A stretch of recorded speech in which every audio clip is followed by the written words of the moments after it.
All right, welcome to the Lovecraftian podcast. This is a special Saturday show dedicated to Willem Pugmire. So thanks for doing this, everybody. Let's have everybody introduce ourselves real quick. I'm Mike Davis, Lovecraftian. I've known Joe since 2011. Joe, you mean Willem? Willem, I'm sorry. Yeah, I got Joe on the brain because we tried to get Joe Pulver in here and he was having too many technical problems. I've known Willem since 2011. Actually, I have known Joe since 2011 too. So let's start with Pete and everyone do just a short introduction. Pete Rawlik, writer, editor, friend of Willem. Julia. Julia Morgan, aka Morgan Scorpion. I have a YouTube channel and I got started on it thanks to Willem. Oh, wow. Well, that'll be interesting to hear about in a few minutes here. Jeff.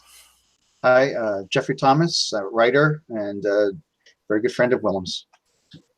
David. David Barker, writer. I've known Willem since about 1985, in person since about 2012.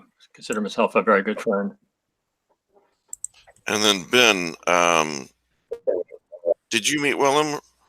Not in person. I got to talk to him, thankfully, on the Yog Sothoth forums quite a bit over the last few years. Oh, all right. All right. So we've had quite a bit of technical difficulties today, so hopefully that doesn't continue. If it does, it's out of my control. We've been trying all kinds of weird things to make this work today. Anyway, why don't we start with David Barker? David, I think that might be a good place to start. You want to talk about how you and Willem met, both, in person and not in person? Well, I've been writing all my life since high school, around 1965 or so. In the early to mid 80s, I became interested in writing horror. I'd always been interested in the genre, and had read Lovecraft before that, but I became interested in writing horror, trying my hand at it. And among other things, wrote a bunch of stories, got some published, and I decided to start a little magazine, a Lovecraftian fiction magazine that I called Midnight Shambler.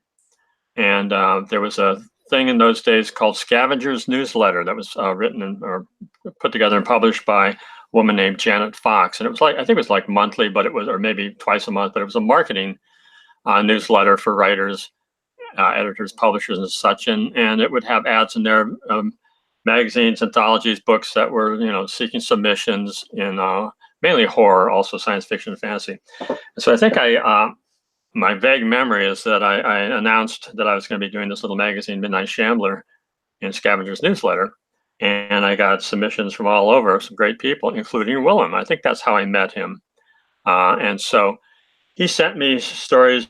I always accepted every story he sent me because I loved it all. And he wrote letters, snail mail back and forth. So I also later in the 90s put out a little Lovecraft fanzine called Lemurian, or later became Ye Old Lemurian. And he also submitted some material for that, which I used. And then I did a one-off thing called the 100th Lovecrafter anniversary issue, which was published, I think, in 1991, the 100th anniversary of Lovecraft's birth. And I believe Willem has a piece in there. I need to go through all my old files and letters and manuscripts and see what I do and don't have from Willem. But we exchanged a number of letters. He sent me submissions. He sent me copies of his old, Punk Lust magazine, one or two of those. So I knew him through the mails. And then sometime in the maybe mid-90s, the horror market more or less collapsed. And it got very hard to publish. There were many fewer magazines. and they were hard to sell to. Suddenly you were competing with Stephen King and Dean Koontz instead of, Willem Pugmire or David Barker. You were competing with big names, and it got almost impossible for me to publish. I didn't lose interest in the genre, but I kind of quit trying to publish in it. I actually continued to write some horror, not as much as before, and I didn't do anything with it. I just sat on it. And I spent about a decade or so. I returned to an earlier mainstream poetry, which I'd done all my life, and writing and publishing that, doing readings. So 2012, at that point, I was getting pretty bored with poetry. I felt like I'd done just about everything I could do that was worth doing, that was new. And I was starting to think about going back to writing horror just because I loved the genre so much. So it'd be more fun. Became aware that Willem had gained quite a reputation at that point. He was well known. I saw, I think, a few of his YouTube videos, early ones, and I thought, wow, he's doing great, and very cool. Well, 2012, the Lovecraft Film Festival, my wife works at a bookstore, and her manager is Obadiah Baird, who's now the publisher, editor of The Audience Void. And he knew me, and he knew my interest in Lovecraft, and he wanted to go up to the festival, and he wanted, somebody to ride with and hang out with or whatever. Anyway, very generously, he bought me a ticket. And I'd been aware of the festival all along since the first one, but I'm kind of a homebody and I hate to leave the house, let alone leave town. So it actually took some talking into to go to this. And then I found out that Willem was going to be doing a reading there. I thought, that makes it worth going. I would like to see Willem Pugmire and meet him finally after all these years. So we went up, and Willem did have a reading in the afternoon. It was in one of the theaters in the Hollywood Theater. And it was great. I'd never met him before, never seen him read. I'd read a lot of his stories in print. He gave a tremendously good reading and talk. And I was feeling kind of shy. Who am I? Some guy that knew him in the 80s. But afterwards, when everybody was finally done talking to him and shaking his hand, I decided to approach him and introduce myself and hope that he wouldn't tell me to piss off, because I was basically nobody from the past. But I was amazed. He gave me a tremendously warm, gracious welcome. And I was hoping he wouldn't tell me, like I said, to piss off. Instead, he hugged me and great big bear hug. He was a huge man, very tall, very big.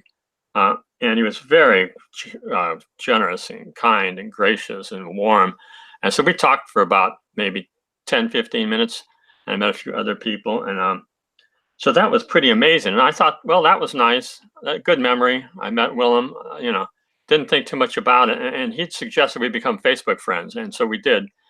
Well, about 3 to 6 months later, he sent me a note or a message online. And he said, David, have you written enough Lovecraftian stories to form a collection?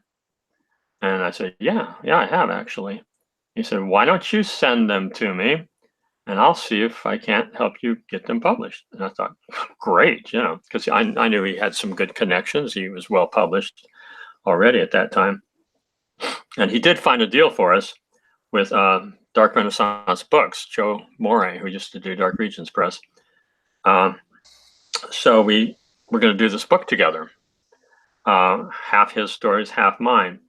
I don't remember when it came into the process, but at one point he said, I've got a couple stories I was trying to write for this new collection, and one of them I threw away. It just wasn't working. He threw away a lot of manuscripts. I wish to God he'd kept them, but he threw away a lot of stuff if he wasn't satisfied with it or done with it. But he'd kept one, and he said, you want to try, he said to me, you want to try finishing it, the short story? And I said, sure. I never had presumed that actually I would be worthy of collaborating with him. I thought he was too talented, too highly respected an author to want to collaborate with me. I wouldn't have even thought of asking to do such a thing. Yeah. I was amazed, blown away. I said, sure, I'd love to take a look at it and see if I can complete it for you. It was about 10 pages. And it was wonderful stuff. I loved it. And he had no idea where it was going to go. And so as I did with everything where I collaborated with him, I studied the piece, read it over many times, and he had a lot of references in the story to things, details from Lovecraft and also from Edgar Allan Poe. And so each of the things he cited or quoted or borrowed from those authors, I would look up the original material, read the story several times, and that kind of fed some ideas into it for me. Here's maybe what's going on with these characters, because what I found with many of his stories, finished or unfinished, was I loved the characters. I loved the feel of it. I loved the language, the emotion he put into it. They were so sensuous and evocative. But quite often I had no idea what the hell was actually going on. He was not big on plot, you know. For him, it was all feeling and presence and emotion and sensory detail and all, and language. Yeah, So, that's very true, but it's not a, I know it's not a criticism. He was so good at that. No, it's not. It's just he wasn't in the plot very much. Right. He would tell a story. I don't think you need to be. I read somewhere where Lovecraft said weird fiction doesn't really need a plot. You know, it needs to create the feeling that weird fiction can create, and that's pretty much how Willem worked.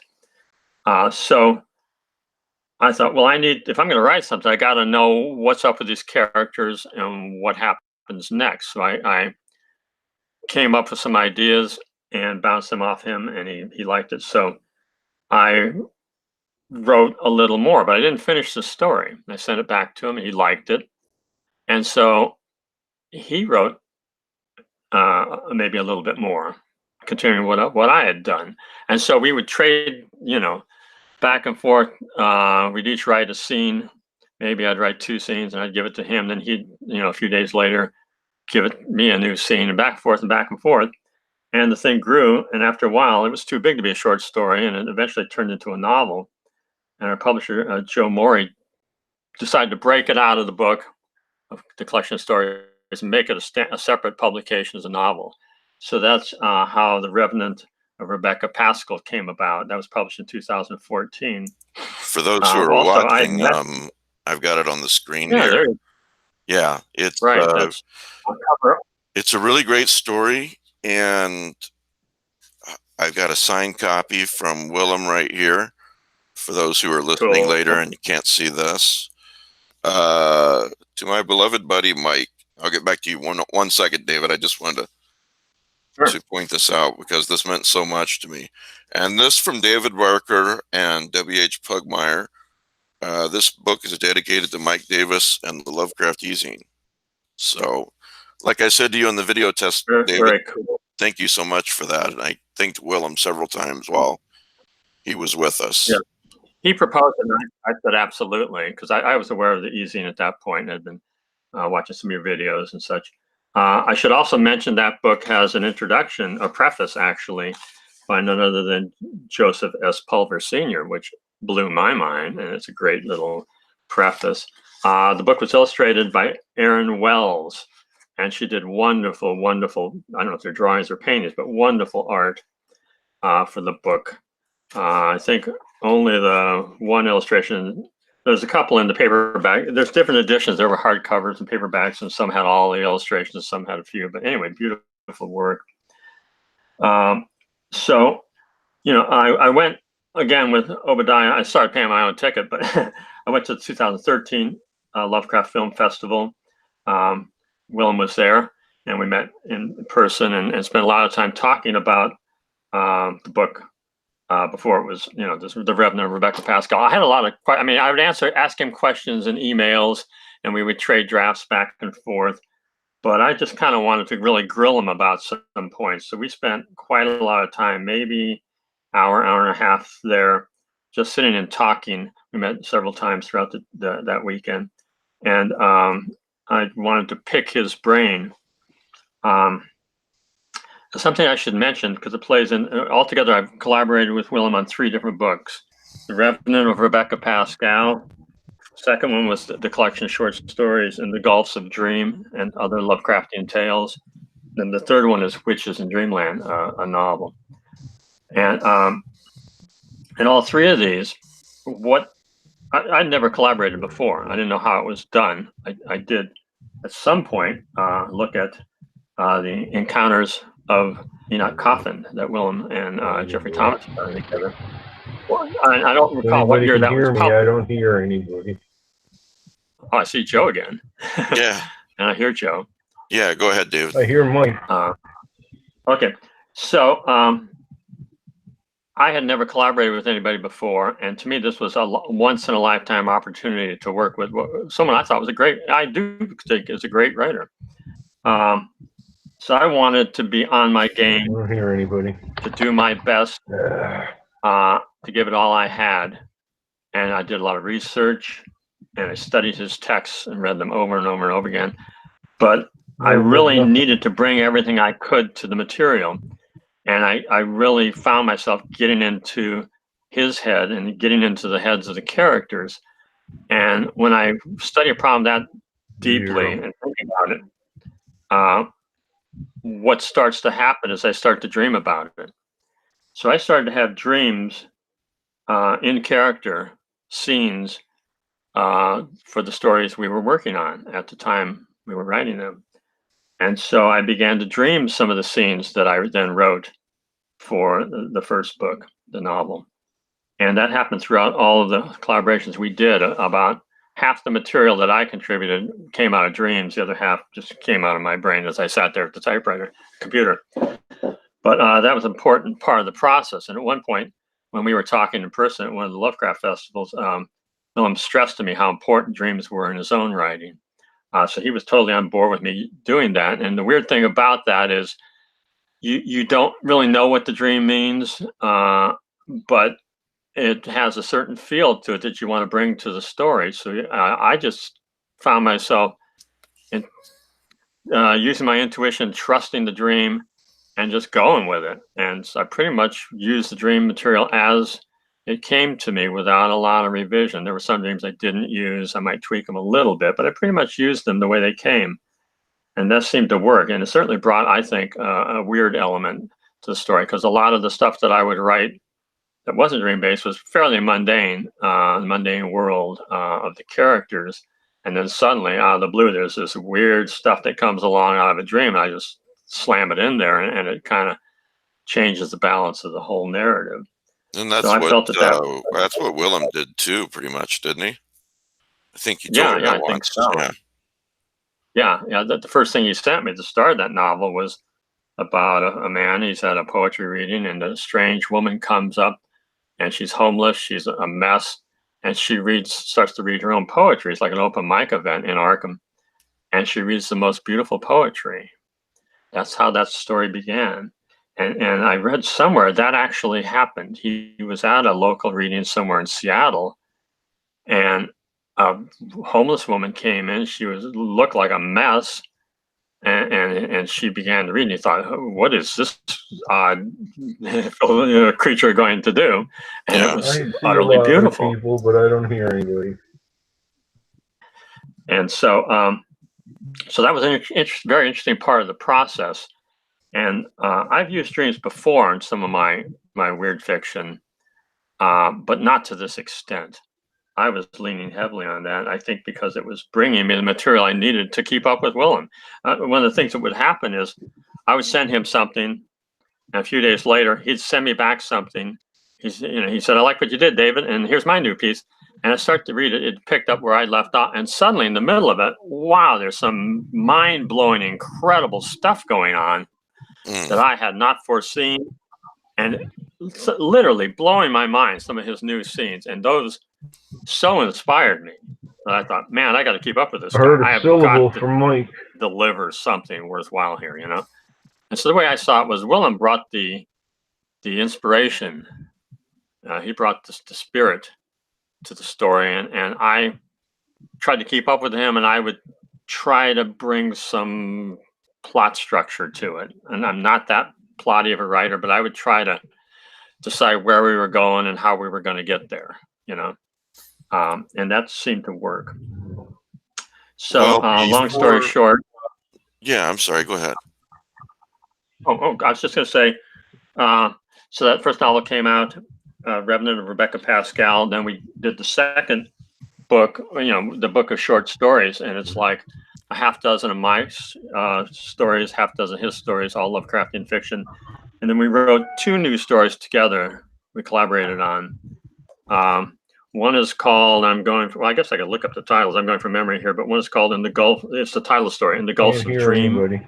And it's kind of a novelette or something. It's a fairly long story. We wrote that together. And the other one is The Stairway in the Crypt, which we wrote together. And those were done quite differently. The Stairway in the Crypt is, he had a completed short story. It didn't need anything, but he wanted me to add something to the beginning. He said, to deepen the mystery of the story. So he wanted me to look into the souls of these characters and figure out what's going on in their hearts and minds and tell that as like the I pre-story. still can't hear anybody. And that was so. an incredibly cool challenge. As I don't know before, if it's me I studied or his this text, or took a lot of notes, read everything he referred to out of Poe and Lovecraft mainly. And then I came up with some stuff out of those works, some of the themes and ideas and such, and I built a beginning to the story for those characters and wrote that. So I wrote kind of a preface to his story. And I think that worked pretty well. The other story we did together, In the Gulfs of Dream, again, he gave me a completed story. It was set mostly in Sesqua Valley, but it ends up in Lovecraft's Dreamlands. And I didn't see anything I could add to it at the end or the beginning. So what I did was I found places where I could break his text, insert stuff. I broke it into about a dozen chunks, and I wrote little scenes that went in between his scenes, but they weren't his characters and they weren't his setting. I had some of my characters that I'd written in the novel, and Rebecca Pascal, and I had them in Lovecraft's Dreamlands, while Willem's characters were in Sesqua Valley. And then later at the end, I had them all kind of come together for a while in the Dreamlands. So I was kind of inserting my story into his story. And that worked pretty well, I thought. It also kind of broke it up so his story was a little more strung out and a little less intense. It was a long, intense piece, and I kind of broke it into chunks, and I inserted a little more lighter material in between his more intense pieces. And then the third book we did came about, In the Gulfs of Dream collection was published by Joe Morey, Dark Renaissance Books. And then when we finished that, Joe suggested that we try writing a novel together set in Lovecraft's Dreamlands. And we both loved the idea. Well, Joe suggested it to Willem and I. Oh, I see. Okay. Basically Joe's idea. Yeah, we wanted Joe to be here today. He tried, but he's got some technical difficulties that can't seem to work through. So that's too bad. Yeah. And then when you finish up here, we want to move on to Pete. Have Pete talk. Okay. So I'll just briefly say with Witches in Dreamland, it began with Willem sending me the first couple chapters. There was maybe a prologue and a chapter, and I liked what he was doing. He had some characters that were new to me. I later learned they were characters he's used before, and I picked up one of the characters I had used in our first 2 books, and also added a couple new characters. So again, we're trading scenes. I'd write a scene, send it to him. He'd write some new scenes, send it to me, back and forth, back and forth. And I think on all 3 of the collaborations we did, especially the novels, the first novel and then Witches in Dreamland, in word count, I probably wrote about 60%, and he wrote about 40%. He said here and there that I wrote most of it, not most of it, but I did write more than he did, because he would have weeks when he just was having writer's block and just wasn't into it, and he told me to go ahead and carry on. So that just came out. Witches in Dreamland came out in 2018, premiered at the HP Lovecraft Film Festival in 2018. So that kind of summarizes my collaboration with and friendship with Willem. I did a little quick count. There were 6 different cons that I met up with him, and we met and talked and hung out together. Some of those multi-day ones. And I wish I could have seen him more, but he lived in Seattle, and I lived down here about an hour out of Portland. So that was the only times we got together. So I consider him a dear friend, and I'm pretty heartbroken that he passed away. Yeah. Uh, Yeah. and just an amazing human being. I've been talking about him as a writer, but later I'd like to say a little bit about him as a person. Just an incredibly cool person. So that's my story about Willem. Pete. Yes. What do you want to say about your friendship with Willem and or any work you guys did together? Well, so I probably first became aware of Willem Pugmire back in 1986 with a publication, an anthology collection from Dennis Etchison called The Cutting Edge, and his story, The Pale Trembling Youth. And I can remember reading that story and just being so unsettled. The language was so much different than anything anybody else was writing. And I set out to really try and keep an eye out for more work by this guy. And 86 is pre-internet stuff.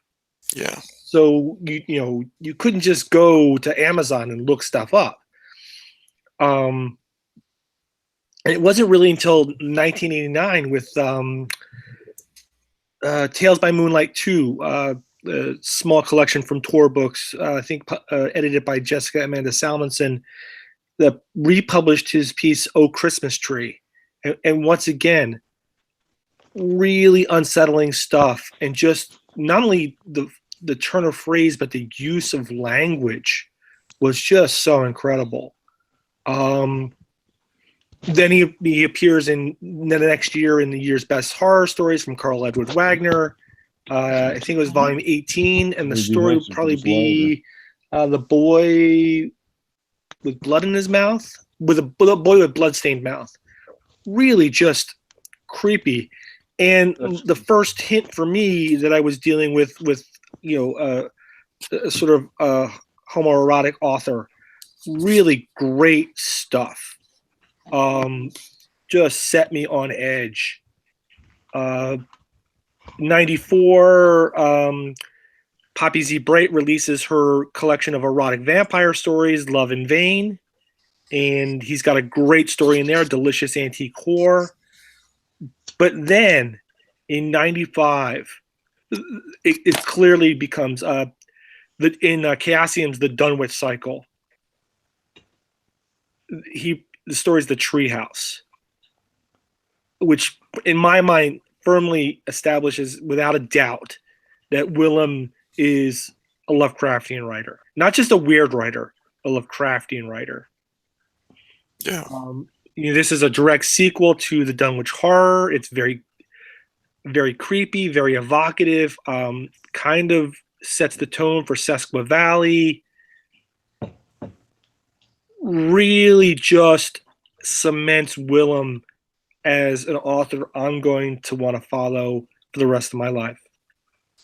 Because he's combining this sense of language and sense of the eerie and the beautiful and the macabre with Lovecraftian horror. And it's a really counterintuitive take that Lovecraftian horror could not only just be terrifying, but also beautiful and seductive as well. And by 1999, he's released Dreams of Lovecraftian Horror from Mythos Books.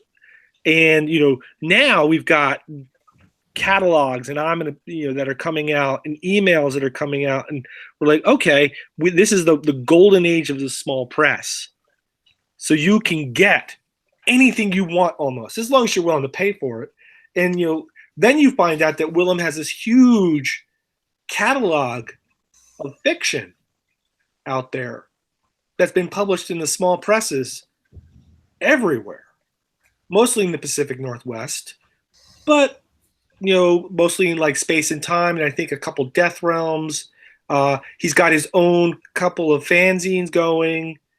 He's really prolific, and now with mail order catalogs from Dreamhaven and Mythos Books, you can get it all. And you can find the Necropolitan Press stuff that you could only dream about. Right there in a catalog. There was a couple places in Palm Beach where you would go in and you might find this ratty copy of a book, and it was falling apart, but you would pay anything for it because it's the only copy of stuff you'd ever see. And now with the internet catalogs, you can start getting stuff delivered, and it's quality stuff. Right. And that's how from 2000 to 2010, I was just very, very happy to collect Willem by ordering from catalogs. And then in 2010, something really, really bizarre happens. I'm reviewing books for the New York Review of Science Fiction, and they send me this. Oh, yeah. Oh, yeah. The Centipede Press volume. So, shoot, it takes me a month to read it. Talk a little bit about what Centipede Press does and why this is so special. So, the late editor critic David Hartwell, who worked for Tor, suggests that Centipede Press does not publish books. Centipede Press publishes artifacts. These are horrifically expensive sometimes. Yeah. Collectibles with beautiful pages, archival paper, beautiful illustrations. If you have one or two of these in your collection, you cherish them. Absolutely. There's no way in hell I could have afforded the one that I have. Yeah. But Willem so generously gave me one and even signed it, which probably quadruples its worth. Oh, yeah. Yes, it is, Yeah, these are works of art. Yeah, I mean, they pulled turn of the century, beautiful pieces of artwork together, mostly from Oscar Wilde stuff, just stunning. So I take a month to read this and write the review. I get it published. I send a copy to Centipede Press, and they put me in contact with Willem. And Willem and I go back and forth through letters and emails for months. I find out he's a big fan of Quentin Crisp. I have Quentin Crisp books in my collection that I really just picked up secondhand. So I send him those. Everybody knows this. It's just like if I find stuff cheap and I have no use for it and somebody else likes it, I send it to them because, Yep. I think Jeff got me all my Robert Service poetry books. And so this has just established this really strong relationship between Willem and I, letters mostly, but then also when Willem was joining us on a regular basis on the Easy. And then at one point, I send him the draft for Reanimator. And he reads that and gives me this great quote that ends up on the cover of the Weird Company. And we continue our correspondence, and we see each other at the film festival and Necronomicon a couple times.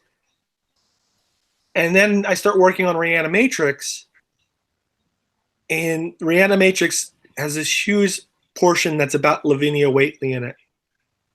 And I write to William and I say, listen, I want to write a prequel to your story, The Treehouse, and include it in Reanimatrix. And he's like, oh yeah, just let me see it. You know how he's always so friendly and so wonderful to be around. And this is what drove me nuts, is that he was one of the most kind, gentle, unassuming, original, dramatic people I have ever met.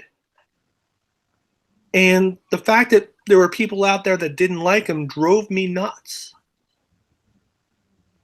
The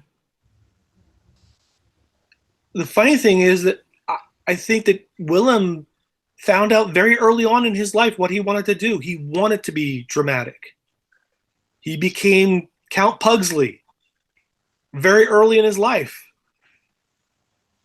and learned to be expressive about who he was very early in his life and didn't care what people thought. I said to someone before the show that he was truly one of those people who he was larger than life. He was. And, and it's just who he wanted to be. He wanted to be larger than life. Yeah. And he relished. He relished drama. And whether he was doing his fan readings, I used to watch his YouTube channel all the time, because he would just read, and it was so wonderful to listen to him read. And he just enjoyed being who he was. And I just can't get over how much of a loss we've all suffered, and I don't know that it will ever sink in. We still, I think there's still a couple more books coming out, and there are, let me just pause here for a second. Sure. This is the stack of stuff that I have by Will. These are, it's ridiculous. And this is the stuff that I was just able to pull in just before the show. And, the funny thing is, like, I had completely forgotten that I wrote the introduction for one of his novelettes, short stories, these Black Wing ones from Mythinc Press. I completely forgot until about 10 minutes ago. I'm gonna really miss this guy, and I knew when he went into the hospital that things were not going to be good. And after he came home and we saw the postings about how really bad off he was, I have been just trying to keep myself busy, and I'm still trying to keep myself busy because it's really hard. I had asked you on last week's regular Sunday show. I asked you before if I said I was thinking of just mentioning Willem for a few minutes, and this is before he had passed away. Was that on Wednesday that he passed away? I think it was. Yeah. Anyway, and you had said to me that you just basically said that you didn't even trust yourself to talk about it. Yeah, don't go down this path, okay? Yeah, and then the next day, then Thursday, I found out from Kelly Young. Kelly Young sent me a text saying that Willem had passed away, and I was with my wife and son in my son's bedroom, and I got it. I just kind of glanced at it, like you do, and it's just another text, but it was it's not. It was saying that Willem was gone, and I went into the other room, and I lost it. I'm sure you did too. And I texted you, Pete, and you were like, I'm trying to keep busy puttering around in the garage. Yeah. So. Well, and this is, you have to do stuff, right? Otherwise, you just sit down and you break down. Right. I know there are other people who handle things. This is how I handle stuff. I do things. Yeah. you know, whether it's cleaning the house or I don't know how many times I'm going to reorganize books this week because I got to keep busy. Yeah. Otherwise, I understand. Yeah. Oh yeah, something like this. I wish we could do more, and I hope it's devastating. I mean, that I was his legacy of literature is something that we all treasure. Well, because I do. I'll be his work is forever secure. grateful that I had a friend like Willem. You know, people have been posting. You know, it's great that you guys are doing this video chat, this little mini memorial for Willem, and I keep thinking all throughout this show, not because of anything anyone said, but just compared to the type of friend he was, the kind of person he was, I keep thinking this just doesn't even really, this is so inadequate, you know, compared to the type of person he was. I don't have the right words to say. Yeah. Yeah. You know, I don't think any of us do. I might, but hold on. Where is it? Look, there's 2.5 pages of handwritten. Oh, wow. Stuff that is going to end up someplace. Yeah. But, you know, yeah, I mean, for all intents and purposes, Sesqua Valley is closed. Someone, when I posted on my Facebook page, for those who didn't know, you know, that Joe had passed away, somebody, and I'm sorry. Willem passed. Willem, I'm sorry. I keep thinking of Joe because Joe keeps going to get in here. I'm probably next, but my brain let's not hurry. Let's not hurry. Not working. And that Willem had passed away. Someone wrote, I forget who, I'm sorry, said something to the effect of, "Oh, that's so strange because I heard there was a new inhabitant in Sesqua Valley today." So, yeah, I think I liked that. Yeah. Yeah. Anything else you want to? No, I'm Pete, before we move on to Jeff. I'm just keeping it together. Let Jeff take over. to be honest about Willem. Yeah. Thank you, Jeff. You've got the floor, buddy. Well, it's hard to encapsulate all my feelings in a very brief time. You know, I'm just gonna quickly run through how I first met Willem. I was seeing his short stories in zines like Death Realm or whatever, and in some of these anthologies like Joe. Sorry, I'm messed up names too. Pete was mentioning like Love in Vain and Cutting Edge, the story he wrote, Pale Trembling Youth with Jessica Amanda Stalmanson. And so when a publication called Heart Attack asked me to illustrate one of Pugmire's stories, I was excited because I was becoming familiar with his work and I was very excited by his voice.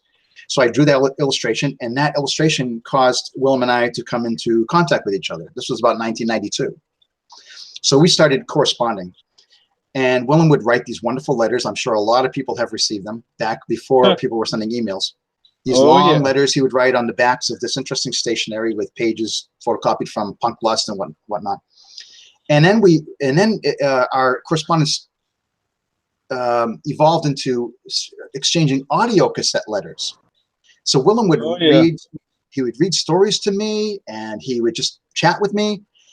And he when my book Punktown came out, he read my entire book to me. He read each story on I can't remember if it was on a series of tapes or just one tape, but he read all of my stories back to me, and that was something that I cherished. In 1996, my son Colin was 4 at the time. He was diagnosed with autism.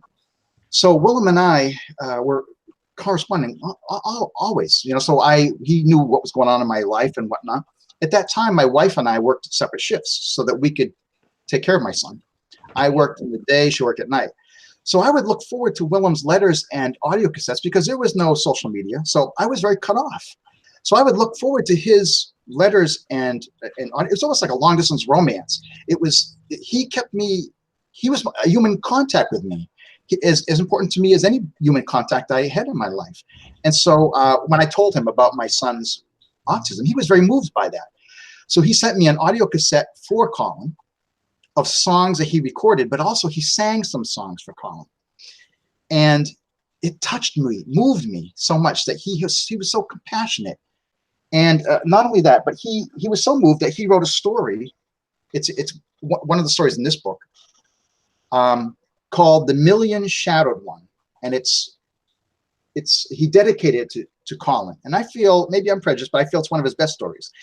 It first appeared in 1996 or 1996, 1997 through my small press, Necropolitan Press. I published a chapbook of Willem's stories called Tales from Sesquiu Valley, which he referred to as his first U.S. collection. It was small, but there was a good selection of the stories in there, and I illustrated them. And the Million Shadowed One made its first appearance there, and then it was reprinted here, and I think it's appeared elsewhere. And the curious thing about Willem is that he would revise his stories.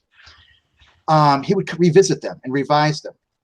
So the version that I published in Tales from Sesquiu Valley through my Necropolitan Press, he added some characters. I think he added some Whately characters into the next version. For the third version I encountered elsewhere, I can't remember where at the moment, he took that whole Whately character subplot out, and he put in his character that he used quite often, Simon Gregory Williams. Yeah. Who was kind of like a trickster character. He's like an immortal inhabitant of Sesquiu Valley, Pugmire setting. And it was interesting to see how he would change his story. Its core would stay the same. These little outside, these secondary elements would come and go. So it's very interesting. So if you think you've read this story and you don't need to read it again, not just the story but other stories, if it's been subsequently reprinted, good chances that it's going to be different. But anyway, so through the years, I was called upon to illustrate some of Willem's stories for magazines. I did introductions for several of his books, including the one I just showed, and Gathered Dust and others, which was published by Dark Regions Press, which, by the way, is currently free for the Kindle. If people want to, well, I mean, all of us are quite familiar with it, but if any of the viewers now have not read Willem previously, they might want to start with Gathered Dust and others from Dark Regions Press. It's currently free on Kindle, and I'm sure they'll be enthusiastic enough to move on from there. And just real quick, I'll post that in the YouTube chat as well. So everyone watching right now, you can click it and buy it or get it for free immediately. Very good. That's a steal. Believe me, that is a steal.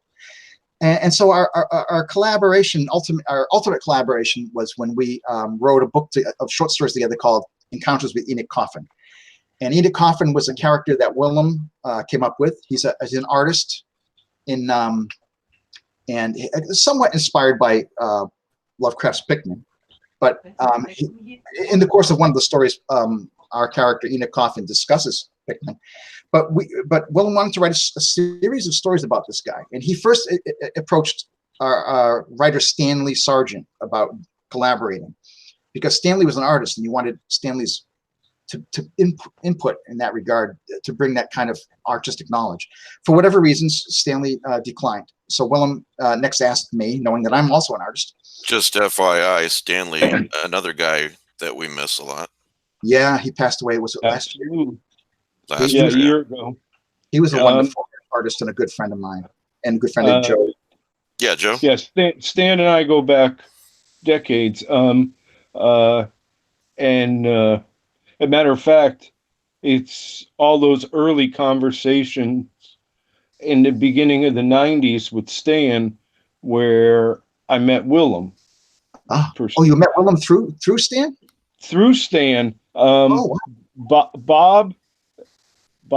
Price thought that Stan and I would hit it off, which indeed we did, but we hit it off on something that Bob was completely unaware of, which was music. Especially, late 60s rock and roll, which Stan was an aficionado of. Mm-hmm. And he was going back and forth with Willem. Barbra Streisand had released the Broadway album. And in the course of 3 or 4 days, Willem bought 5 copies, which at that particular point, Stan was financially going through some really hard times. As a matter of fact, I had sent Stan $100 a couple of different times in recent weeks. And so him and Willem were going back and forth over, 5 copies of one record is, but I mean, that was Willem, I mean, the 5th copy Willem bought, I don't remember where he said he was, but he was out somewhere with somebody, and there was the new Streisand record on a waterfall rack. And he walked over and he picked one up and he was just staring at it, and he loved the record. He loved the picture of her. And he kind of hugged it, and he didn't want to set it down. He literally bought the record, even though he already had 2 copies and 2 more were on order. Because the second copy he bought because there it was staring him in the face, even though he had a copy on order. But he didn't want to wait. Well, I'll hit you with a dad joke on that then, as my son would say. You know why he got more than 1 copy of the record?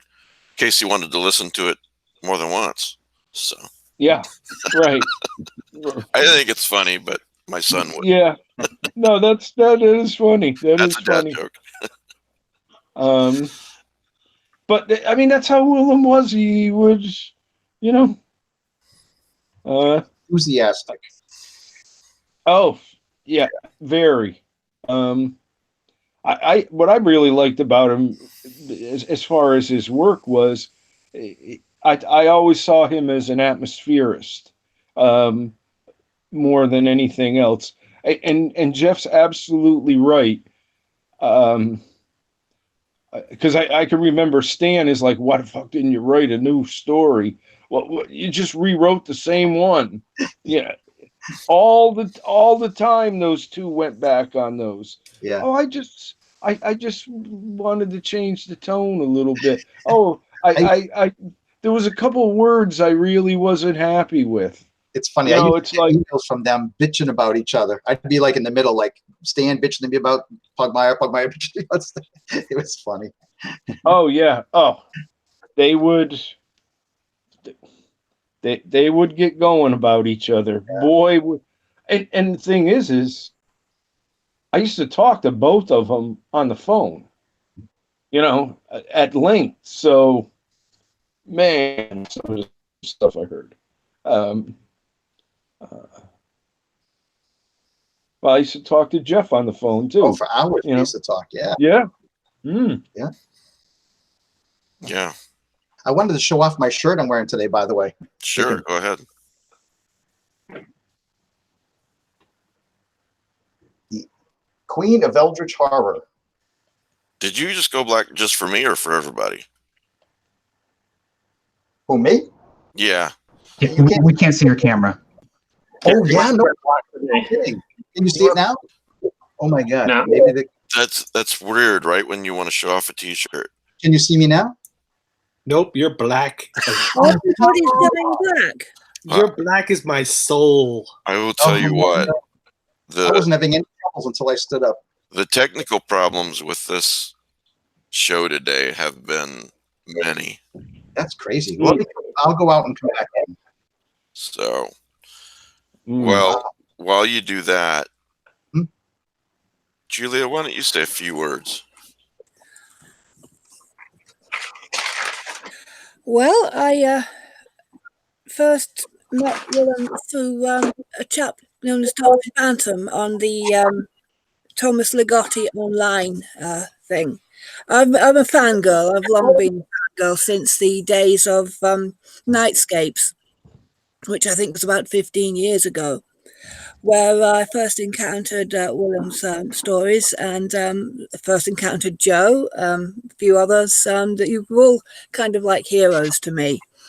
I started recording for LibriVox mostly academic stuff. Right. Because I'm pretty much stuck at home and, bored, basically. And anyway, I joined the Thomas Ligotti online, and Dr. Bantam had heard my recordings on LibriVox, and he thought, I can't remember whether he contacted Willem first or whether he contacted me first, but he thought it would be ideal. I'm sorry, I can't remember everything in the correct sequence because I've got a vague recollection now of having a few things up on the Internet Archive, but I didn't have a YouTube channel then. That's all right. I can barely remember last week. So. Anyway, it was suggested that I record one of Willem's stories. And then I think Willem started talking to me, and I was kind of a little bit starstruck. And he was quite keen on the idea of me doing some distant baying sound. And I was very nervous about it, because I am. But with his encouragement, I did it, and he really liked it. And yeah, those things you read were really good. Thank you. And then with his encouragement, I went on to have the YouTube channel, and he allowed me to record any of his things that I wanted to. So I definitely took advantage of that and ended up doing the entirety of Some Unknown Gulf of Night. And, Willem lifted people up. That's what he did. That's so true. Just one of many people. And, it's one of the most valuable things you can do is, help other artists and voice artists, authors, whatever, to get started, to get the confidence, because so many of us do lack confidence. By the way, Julia, someone in the live chat, Dave says, thank you for your wonderful readings. Love them. I hang on each syllable. Oh, thank you very much. Thank you. That is lovely. I was pretty devastated. I kept telling myself, I had a friend of a friend who was given 3 days to live.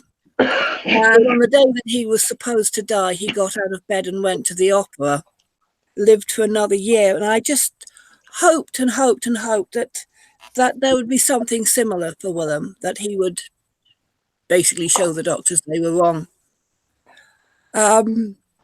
We never got to meet, which is a big source of sorrow for me. And I just thought, how to deal with it, how to deal with things is to make sure that he is never forgotten, to keep on promoting.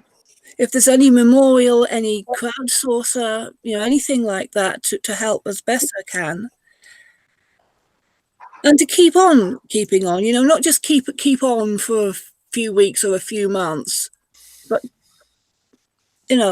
because the sad thing is that many authors do get forgotten shortly after their death. Maybe their estate isn't promoting them. Maybe there's too many other things happening. Who knows why? Well, in some cases, you do know why. It's the estate not promoting them.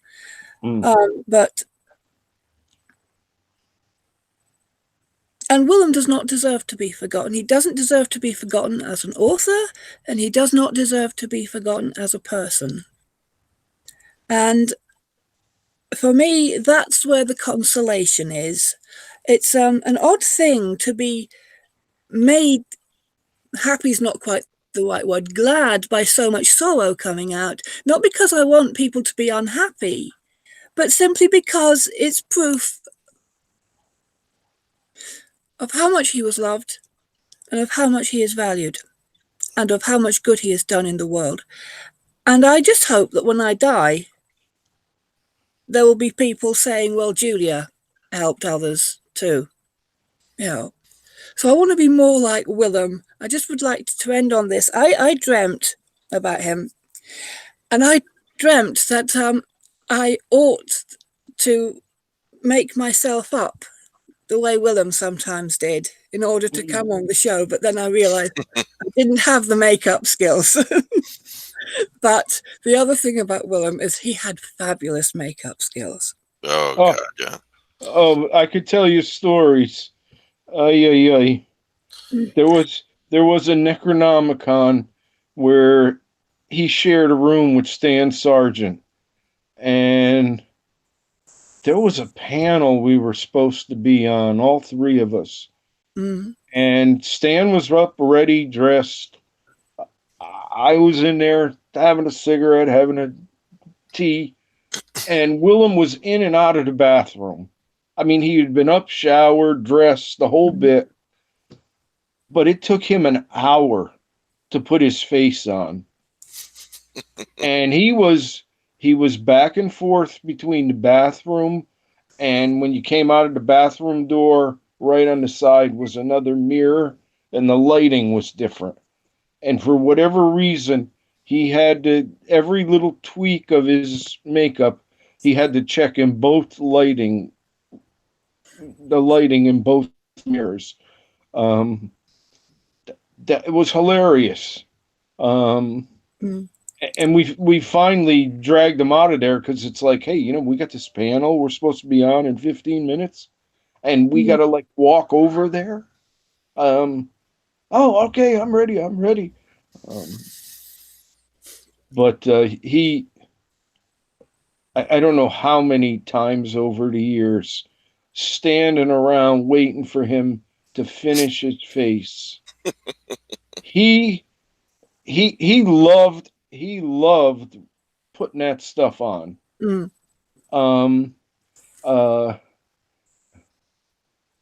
I know at one point he had showed Stan and I a couple of pictures he'd drawn. He was going to try something new. His art was terrible, by the way.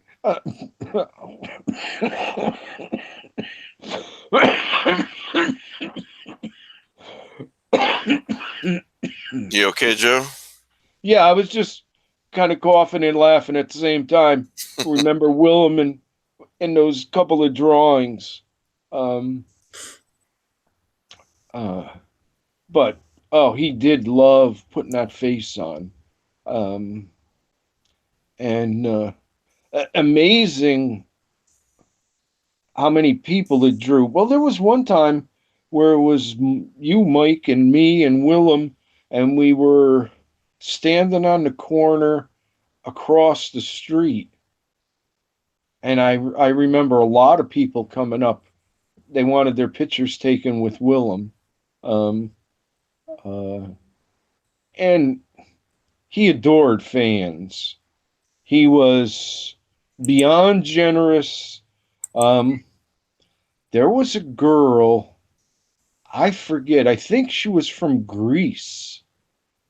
And through something like TLO, she started sending him messages. And she just gushed and gushed and gushed and gushed. And he wound up sending her, I don't know, 8, 10 books, all signed, a couple with pieces of poetry in them, you know, brand new, that he'd just written for that book he was sending. But you know, she was such a huge fan, and so her praise was monumental. And so, you know, like I said, he just turned around and sent her like 8, 10 books. He absolutely adored the fans. He saw them as allowing him to do what he loved. You know. Yeah. Which is true. I mean, without fans, as writers, or artists, we're nobody. You know.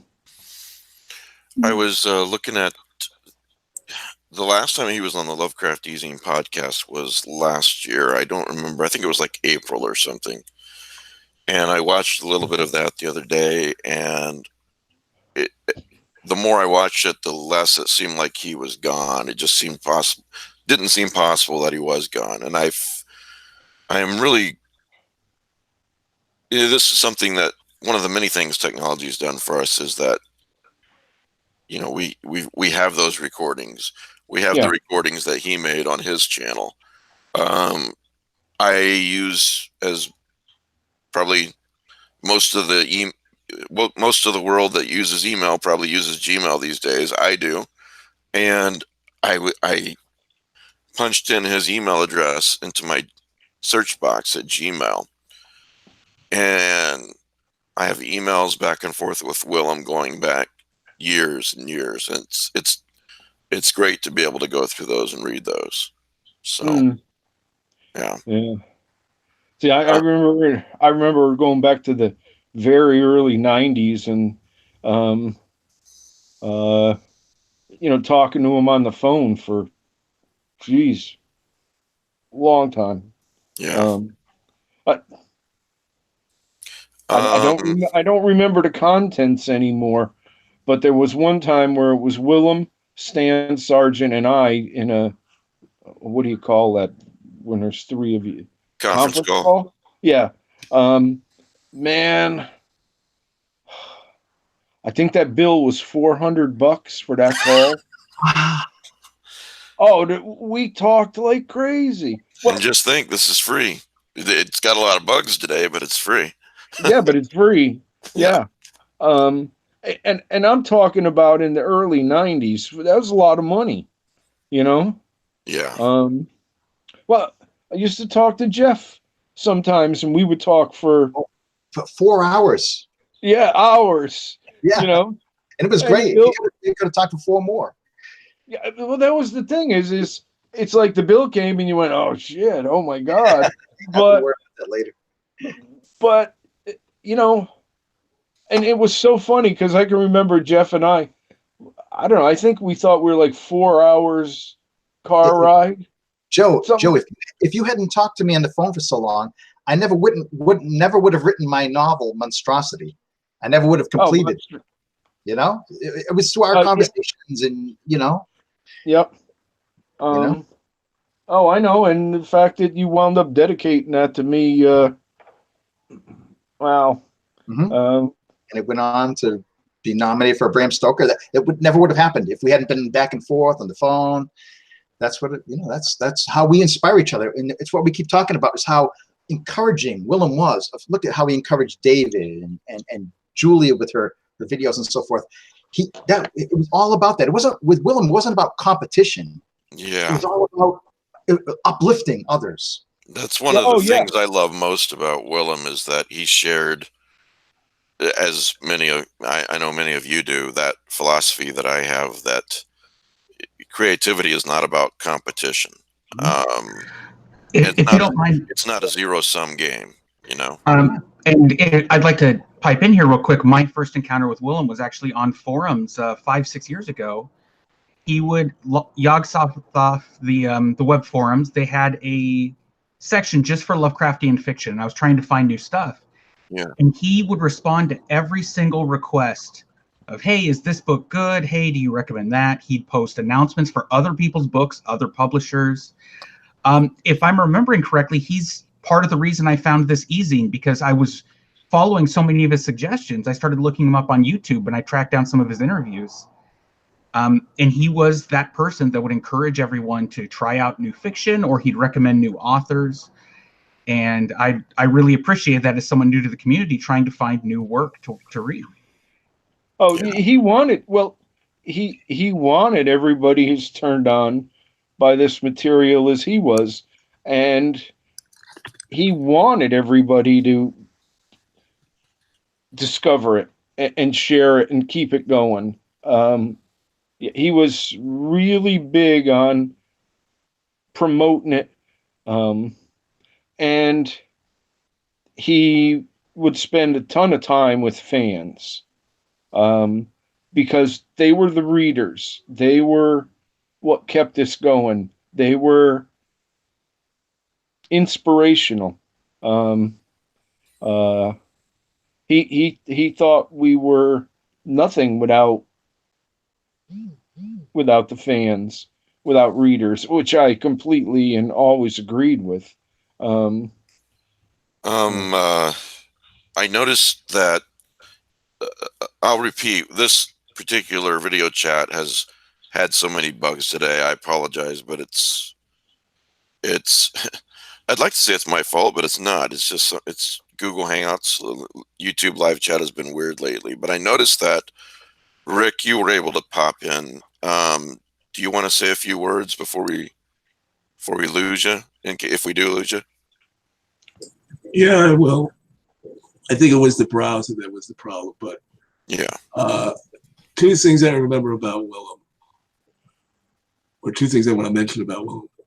First of all, I never got the pleasure of meeting him in person. But if I ever did, we would have probably spent hours talking about Boris Karloff's Thriller, because he was the only person who, besides me, who watched that TV show every episode. I mean, we all know that all of us have watched The Twilight Zone probably, but there are very few of us who watched Boris Karloff's Thriller, which dramatized a lot of weird tale stories, by the way. And the other thing I want to mention is that Jeff mentioned how Willem always had these different revisions. His work is definitely going to be preserved, and someday someone's going to put out the complete works of William Pugmire, and it's going to be a nightmare to edit because you're going to have so many revisions. And how do what order do you publish them in the stories in the orders he wrote and revise them, or do you have volumes in the back as earlier versions of a final story? If anybody does that, it'll be ST. And ST might have some sense of order for some of those things. But ST is not going to let Willem's work die. I can guarantee you that. I don't think it's long before we see another. Well, Mike, didn't you just hold up Willem's Centipede Press book a while ago? Yeah. Yeah. Here it is. Here it is again. Okay.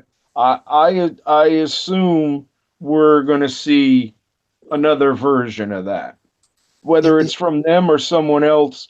But and I assume ST will make it a complete. And I mean, look at what Willem always said about ST, especially the last couple of 3 years. Is ST was his editor. If I might say, Joe. Sure. Joe, when I'm sorry, Joe. When I called Willem, I called Willem when he was in the hospital. It was a week before he passed away, and I didn't realize how serious things were. So I called him, and I was able to get him in the hospital, and we spoke briefly. And I knew this was our goodbye, so I didn't want to make it sound like our goodbye. I didn't want to bring him down, but I had to say certain things to him, and I thanked him. I told him I loved him. I thanked him for this. I thanked him for the story for Colin. I thanked him for this and that and whatever. And we spoke briefly, and I told him I loved him. And when we hung up, sometimes when you're hanging up the phone and somebody says something, it's too late to respond. You're already turning off. Yeah. As I'm taking the phone away from me and I'm getting ready to disconnect the phone, I hear Willem say, "I love you." My thumb was already pushing the button, but I'd already told him I loved him. I felt, but that was Willem's last words to me. I loved him. I checked back with him a week later. I called him at his home, and I didn't have his current home number. I had to do some research online. I found it. I called his home to see how he was doing, and ST Joshi's wife picked up, and she handed the phone to ST. So I spoke to ST, and he said, "I can't give you to Willem. He's too weak." So I said, please just email me and let me know when it's happened. And sure enough, some hours later, he emailed me and he said Willem had passed at 3:15 in the morning. And I thanked him for telling me that. And wow, so yeah, so it's hard. So St. Joshi has made it clear to me that he's not going to let Willem's legacy fade away. Oh, there's no way. Yeah, St. Joshi feels too strongly about Willem's. But it's so funny. In our last phone call, my last phone call with Willem, as weak as he is, and we're saying our goodbyes, he was still very enthusiastic about his next Centipede Press collection, which is coming out. He told me it's scheduled for August. So there's going to be another Centipede Press book. And this will probably be well, who knows? Who knows who else is going to put on, another Pugmire collection together. But this was the last one that Willem was aware of. And so there is another Centipede Press collection coming out. It's scheduled for August, and Willem was very proud about it, and he wanted me to know about it, and he wanted to talk about it. So there is that. And I'm sure that ST is editing that book. I would imagine so. It would be hard to imagine anyone else doing it the way Willem spoke about ST. That book could change. That book could get bigger. Yeah, and Willem wanted me to know this was like his best stories. It was going to be the best representation of him, and he was so proud. Here he is, literally on his deathbed. But with the passionate artist that he is, he's so proud of this next book that's coming out only months away that now he will never live to see. Let me tell you, when I get off the phone with when I get off the phone with St. Joshi, let me tell you, I broke down in tears. Yeah, but I have a bit of a surprise for everyone, at least for 12 of you out there. I have 12 copies of The Strange Dark One by Willem, W.H. Pugmire, our friend Willem, and he sent me these, and each one of these 12 are signed by him. So I will do a random giveaway and just randomly choose 12 people to send these to. We're not done talking, but I know if a couple of other people want to say some last words. But if you want to be in the running for those books, some are hard copy and some are paperback. Otherwise, they're identical and they're all signed by Willem. Just send me an email, lovecraftezine@gmail.com, lovecraftezine@gmail.com, and just put W.H. Pugmire in the subject, and anything else you want to say in the body of the email.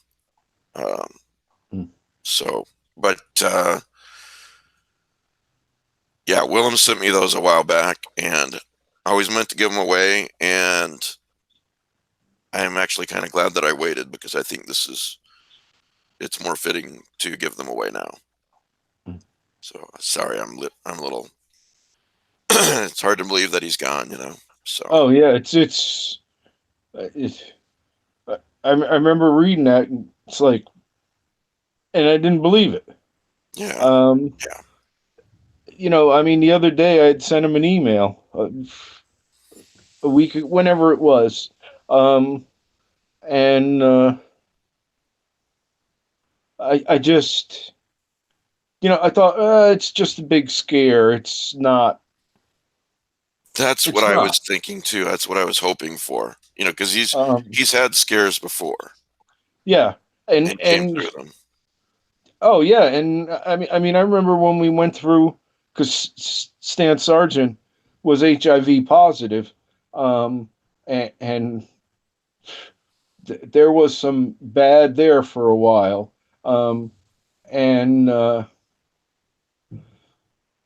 I can remember Willem,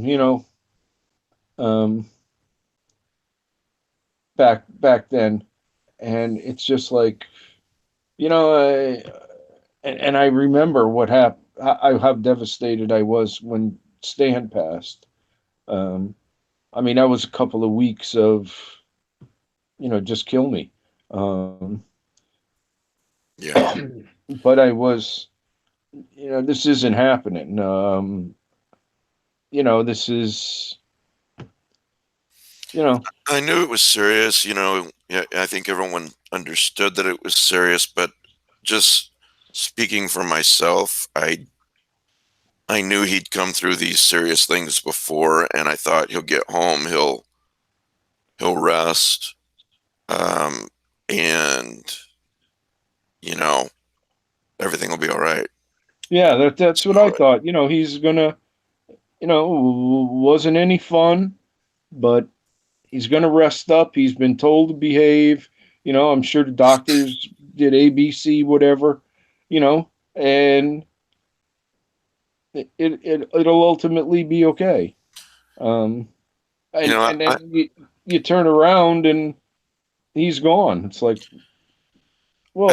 I think my final comment will be this. Kind of a loose quote from one of my favorite TV shows. And in the TV show, it's a supernatural show, and the protagonist, one of his friends, dies. And the protagonist goes to some beings who are able to turn back time, and it says, you've turned back time for me before, do it again, and I need my friend. And they said, essentially they said, no, we can't do that. And his comment was, but he's my friend. And I always remember when I lose someone, their comment back to him was, if that's so, then it will always be so. I mean, whether he's here or not, in the immensity of time and space, we were all lucky enough to have him for a friend. Mm-hmm. Yeah. So does anyone else want to say anything before we, Jeff, I'm good. I don't know if anybody else wants to. Okay. I've got a quick story to tell. Actually, it's two, but I'll make them very short. When we were at the World Horror Convention that evening, Joe Morey was going to take a bunch of us out for dinner, including Willem and myself and Obadiah Baird, and I think it was James Beach. And suddenly Joe broke his glasses. They just fell apart. And he's in a strange city far from home, and he's got broken glasses. Can't see a thing. So Willem went with him to try to find some place to get the glasses fixed. And I went out to dinner with Obadiah and the others. Well, we heard the story the next day that Willem found for Joe a optometrist, a glasses place in a mall. And they're walking through the mall, and Willem's in costume, and he's got on a green face. and the security guard sees him and freaks out and says, whoa, whoa, whoa, you can't come in here with, dressed up in costume. What the hell? Man, what are you doing? And Willem explained the situation. He goes, well, we'll make one exception, but we don't want a bunch of weirdos from the convention, the horror convention, coming on over here dressed up in costume. We're just not going to tolerate that. I thought that was a great story. Willem in green face leading blind Joe through the mall. And then at the same convention. It's like what Mike was saying, he was larger than life, Yeah. He was larger than life. Yeah. And only Willem could pull that off of being left to the mall in total costume. At the same convention, we were doing a signing, and a trans woman came up, and she had a copy of a book, and she saw Willem, and she broke down in tears. And she said, I'm so happy to meet you. I've read this book over and over and over again. And she handed it to him, and I got to look at it. It was like completely in tatters, this book. And he signed it and wrote a beautiful inscription, gave her a hug, And I just about lost it there, man. I thought like that was the coolest signing I've ever seen in my life, you know? That was wonderful. And that just kind of shows the kind of person he was. He loved his fans loved him, and he was just a joy to know. When I found out that he had passed, fittingly, I was reading Lovecraft in my backyard, and I stupidly checked my phone, like a Facebook, and I saw the sad news.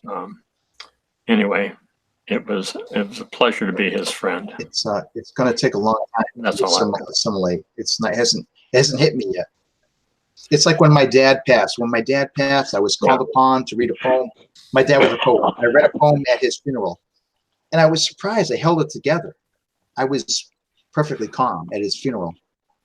A year after my father had passed, I was going through some old things of mine, and I found a Christmas present he had given to me, which was like a genie bottle. And it had this like little note on it. And it said like, if you ever need me, rub the bottle and I'll be there for you. And I broke down in tears because it finally had set into me that my father was gone. And I think that's what it's going to be like with Willem. It hasn't sunk in yet. And when it sinks in, God pity me, because I'm going to be a wreck. I want to close, but I want to close by reading a couple of things.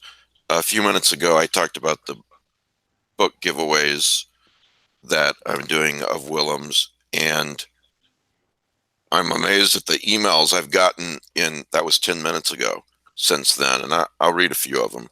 And I assume none of this looks private. So if anyone has a problem with this, please forgive me in advance, but I don't think they will. Richard Gavin writes, and the reason why I want to do this is because not everybody could be here today, and we weren't Willem's only friends. William had tons and tons and tons of friends, and tons of people that Willem meant something to. Richard Gavin writes, "Dear Mike, all, I'm enjoying these reminiscences on YouTube today. Willem published one of my earliest stories and tales of Lovecraftian horror back in the late 90s. Over time, we became correspondents, collaborators, and friends. I am a recluse, as was Willem, so I feel very blessed that I was able to meet him, first at MythosCon in 2011, and then again at the first Necronomicon Providence, where Willem was totally in his element, immersed in all things Lovecraft. Willem was the antithesis of the selfish, competitive, whoever gets the most recognition wins mentality that infects too many writers. He selflessly championed other authors because he genuinely believed in the importance and of quality weird horror. He put art ahead of himself. I'm honored that he admired my writing. I certainly think the world of his. W.H. Pugmire improved our field not only by the quality of his work, but by the integrity of his soul. My heart aches over his passing."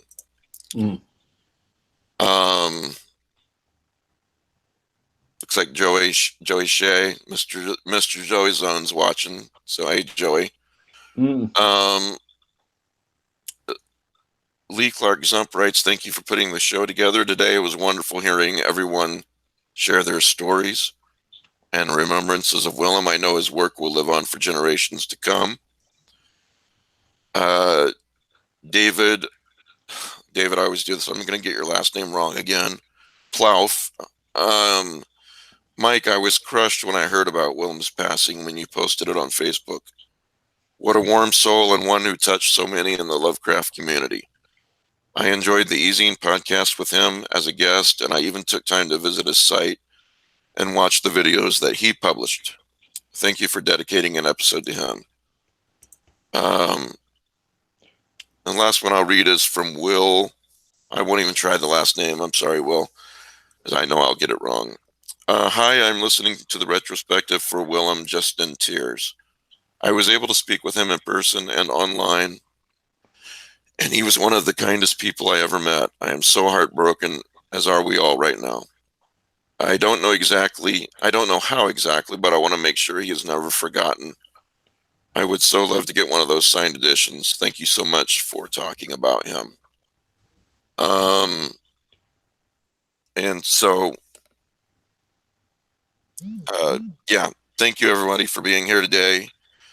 if there's any, if I'm missing anyone who wants to say a final word, interrupt me.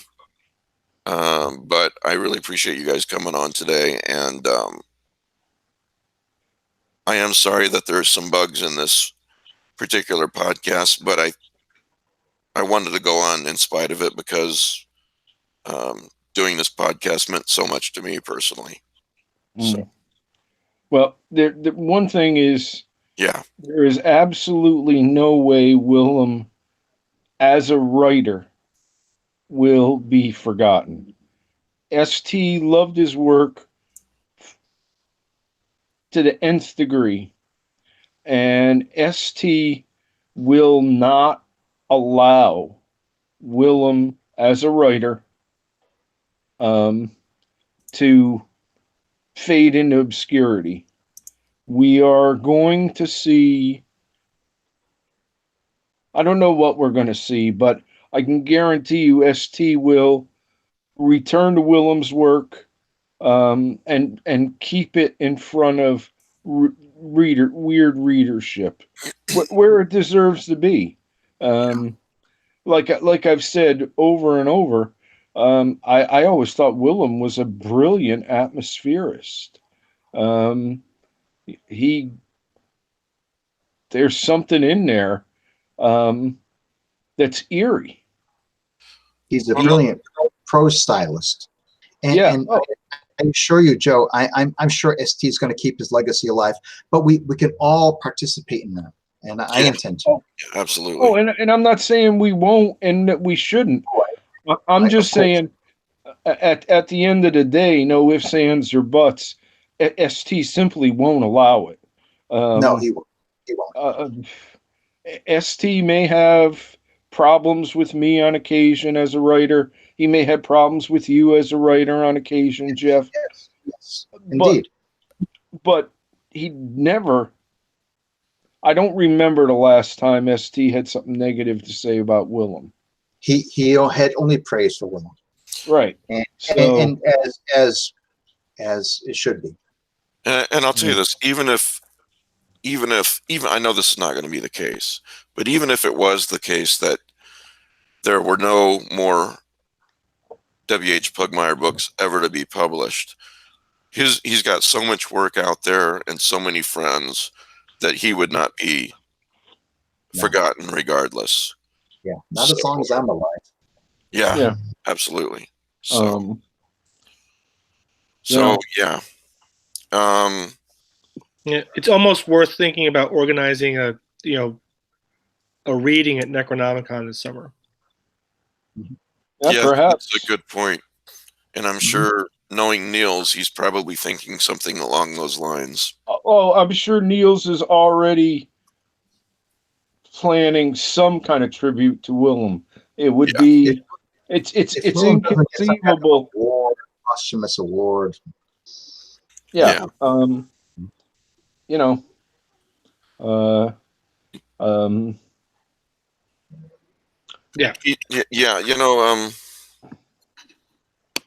I can say is that I'm going to miss him. You guys are going to miss him. And anyone who knew him is devastated right now.